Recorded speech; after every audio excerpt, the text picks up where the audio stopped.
Hey, I'm Dominique Broadway, award-winning personal finance expert and the best-selling author of the book, The Wealth Decision. And today I'm going to be sharing with you 5 money habits that are likely keeping you really poor. Now, I've been in this money game for about 23 years or so now, and I'm going to keep it real with you. The things that are keeping people poor are pretty much the same, and they have not changed over time. So let's go ahead and kick it off with the first thing that is literally keeping you poor and in this cycle that we're all trying to get out of, which was that rat race cycle, whatever you want to call it. It's a cycle. So let me tell you the first one. Number 1, living beyond your means. I also like to call this lifestyle creep. Now, this is one of the first lessons, one of the many first lessons that my grandfather taught me, was that as your income increases, you do not need to increase your expenses or increase your lifestyle to match that new salary. Now, believe it or not, this is one of those things that's literally going to keep you poor, because for many of us, we're like, hey, if I can just make $10,000 more a year or $100,000 more a year, if I could just get to that golden 6 figures a year, then my life will improve. But unfortunately for most people, as soon as their income starts to increase, they literally go out and buy a fancier car. They may move to a fancier home. They may start buying fancier clothes. They may start taking more vacations. And then you look up and you're like, oh my gosh, why does it not feel like I have any more money at all? This is because you let your new lifestyle creep up to match your new salary. So now you don't feel as though you have any increase in your salary at all. This is one of the easiest ways to stay broke forever. All right, go ahead. Let's talk about number 2.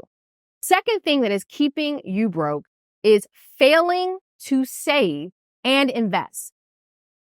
Saving is so important, you guys. Like, I know for many years, especially when I was a traditional financial planner, people say, well, what am I saving for, Dominique? What is it that I'm saving for? I want to use my money now. Believe it or not, you are saving for something. And we obviously just recently went through this whole pandemic. This pandemic showed us one big thing, that the rainy day that many of us have been saving for, well, it happened. And it wasn't just a day. It was like a year or 2 years for some people. Okay.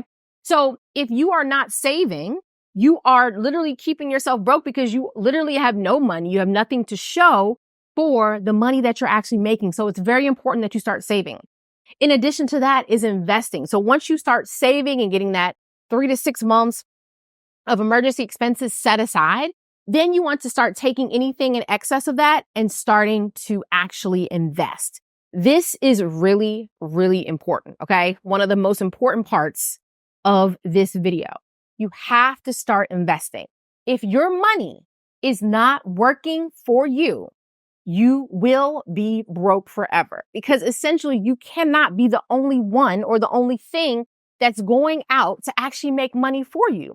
If you're the only person or the only thing that's going out and making money for you, that means that you are forever going to be a slave to the dollar, or that means that you are forever going to be the only thing or the only person going out and bringing in money into your household. Even if you have a partner, if you are not able to learn how to start investing, putting your money into stocks, mutual funds, whatever it may be, crypto, gold, jewelry, whatever it may be, so things that can appreciate over time, it's going to be very, very hard. Honestly, almost impossible for you to accumulate any sort of wealth whatsoever. You cannot be the only thing making money for you. Okay. This is very important. Next, this is another major one, not budgeting or tracking expenses.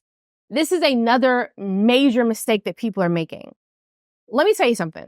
As someone who previously made $30,000 a year to making millions and millions and millions, 8 figures a year, it doesn't matter how much money you make. You have to track your expenses and where your money is going. If you can't track your $30,000 a year or your $40,000 a year, do you really think you're going to be able to track your $100,000 a year or your $1 million a year? You're not going to be able to do it. So wherever you are currently in your financial life, take some time and figure out how can you become a master of the money that you have.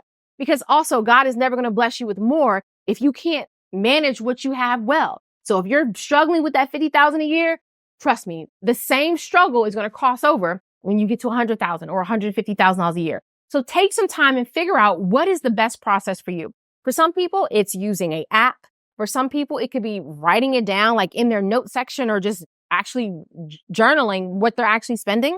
For some, it could be using a spreadsheet or Notion or something of that nature. But figure out what works best for you and start tracking your expenses. And I also want to add on to this one, knowing your magic numbers. This also goes into tracking your expenses. If you don't know how much money you have coming in and you don't know how much money you have going out, you don't really know anything about your finances. So understand those two magic numbers, how much money you have coming in every month, how much money it costs to keep you and your household or your family or just yourself up and running. This is going to be important. Knowing those two magic numbers and tracking all of your expenses and all of your income. This is going to be major. You need to get real comfortable. You need to get very, very familiar with your money and where it's going, okay? Next is impulse spending and a lack of financial discipline. Impulse spending. Let me tell you something. I like a good impulse buy. I'm always down for like a YOLO moment, okay? But these impulse spending situations and just a complete lack of self-control when it comes to your dollars will keep you broke, okay? Now, I know the whole YOLO era is over. Actually, I feel like it's kind of back since the pandemic. And people are like, oh my God, we may not make it to next week, whatever it may be. But what if you do? What if you do make it to next week and you went ahead and had a YOLO moment and you spent all of your money and now you have nothing to get you through the next couple of weeks? So this is another thing that has kept tons of people broke, and we don't want the same thing to happen to you. Now, as y'all know, if y'all follow me, I love nice things. I love designer bags. I love fancy trips. I'm here for all the luxuries in life, but there has to be a balance. You can't spend all your money on the vacation and then come back home and not figure out and not understand or know how you're going to pay your rent or pay your children's school or whatever it may be. That does not work. So let's make sure that we are not doing that. Okay. Last but not least is ignoring financial education and just failing to plan for your future. This is another very important thing. For many of us, financial education was not taught in the school system, or maybe even in your household. It wasn't talked about or spoke about at all. So we haven't taken the time to actually learn about our money, how our money works and things of that nature. This is really important because anything that you don't understand, it's kind of something that's in the dark.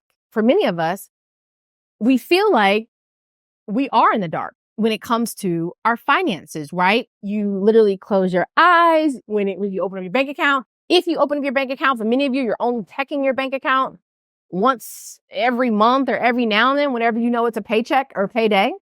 This is really important. You have to get familiar with your money, how it works. You need to understand how the banks are charging you, how the banks make money off of you, how credit card companies make money off of you. When you understand these things, you are going to start going to the next level financially. So taking some time to improve your financial education is very important, okay? So if you have not taken at least some sort of financial education class, obviously we offer tons here at Finances Demystified, but take some time and learn how your money works. The sad thing is we go to college, they teach us how to make money, but no one's teaching us how this money works when we actually get it. So do yourself a favor. If you want to build any wealth whatsoever, you need to understand how your money works.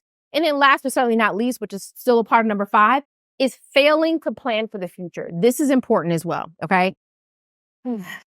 As I said, going back to that YOLO lifestyle, right? You only live once. No one's thinking about 10 years from now, 15 years from now, 20 years from now. I was reading an article recently and it was talking about baby boomers who are approaching their 60s and how most of them are in really, really, really bad financial situations to the point where most of them are saying, I know I'm going to have to work the rest of my life. And we don't want to be in that situation. If you want to work in your 60s, that's great. But you want to have the option to say that you want to work, not feel like you have to work. And for many of these people entering this era, it's very scary, right? Because one, they feel like they have to work the rest of their life because they do, but they also don't know what life is going to throw their way, right? One of the gentlemen in the article is like, hey, I know I'm going to have to work the rest of my life. And then they went on to state that he actually ended up having a back situation and he was out of work for 8 months. He did not have that plan, right? So we never know what is going to come next in our lives. This is another reason why it's very important to plan. I am one of those people. I'm always planning for the worst case scenario, for the worst day, if all the money dried up, if the stock market dried up, if all the things dried up, I want to make sure that I have money to protect me and my family in that event. And you guys have to start thinking that way. Now, obviously, I'm a very optimistic person. I focus on the things that I want, but I also know that life is real and life happens. And you have to be prepared for that as well. Okay. So these are our top 5, or my top 5 things that are keeping all of you guys broke. Please make sure to go back and make sure that you're not doing any of them. All right. So click the link below to learn more about some of our programs. Please make sure that you follow for more information, and I'll see you soon.